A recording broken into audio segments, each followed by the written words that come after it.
هلو، ايه الاخبار؟ السلام عليكم. في حاجه كده حابب انبه عليها. احنا في الفيديو اللي فات انا كنت اتكلمت في بوينت معينه. اتكلمت ان شاء الله الفتره الجايه هبدا انزل محتوى يخلينا نحب القراءه، وقلت بنفس اللفظ كده ده الموضوع المهم. وقلت بقى الموضوع الاهم ان احنا ازاي نكره مش نسيب او نترك.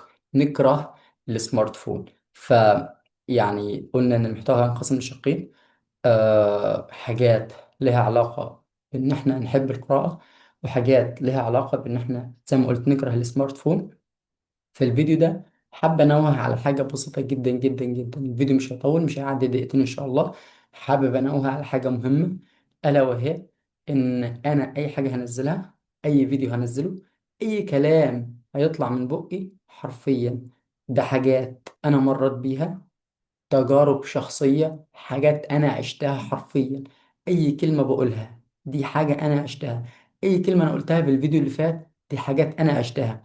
فحتى لو كنت قلت حاجة scientifically، حتى لو كنت منشنت حاجة علمية، لو كنت منشنت حاجة من كتاب، منشنت حاجة الكاتب، منشنت حاجة في مقال شفته، حرفيا كل ده تمام، مفيش مشكلة. لكن الحاجة اللي أنا بقولها أنا بكون حاسسها.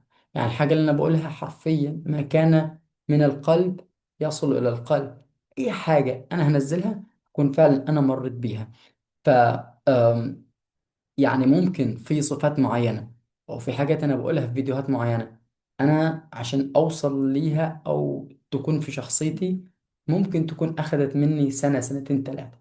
تخيل في صفة معينة أنا أو شيء معين أنا اتعلمته أو بقوله في فيديو أنا مريت بيه ما يقارب من 3 سنين، سنتين، 4 سنين. بقوله في فيديو دقيقتين. تخيل أنا إيه المشاعر اللي جوايا وأنا بقول حاجة زي كده.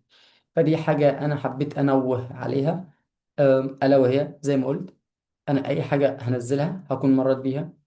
بلس حاجة تانية، أي تصرف بعمله في الفيديوز بتاعتي بيكون له سبب حرفيا. عموما أنا في حياتي أي حاجة بعملها، أي حاجة بيكون لها سبب. لو قلت لي أنت الكلمة دي قلتها ليه، هقول لك قلتها للسبب الفلاني. ممكن كلمة أقولها بنبرة معينة. تخيل كلمة أقولها بنبرة معينة، تخيل طريقة كلامي في حاجة معينة. لو قلت لي أنت ليه قلتها بالطريقة دي هقول لك سبب. جسوة، أنا الخلفية بتاعت الفيديو غيرتها. لو قلت لي غيرتها ليه هقول لك غيرتها لسبب. كل حاجة حرفيا بعملها هيكون لها سبب. مش عايز أطول الفيديو ده لأن أنا الحاجة الأساسية اللي أنا كنت عايز أقولها، لأن بجد هو الحاجة اللي أنا بقولها حرفيا أنا مريت بيه، دي تجارب شخصية. ثانك سو ماتش. مش حابب اطول زي ما قلت لكم. السلام عليكم، اشوفكم ان شاء الله في الفيديو القادم. مع السلامة.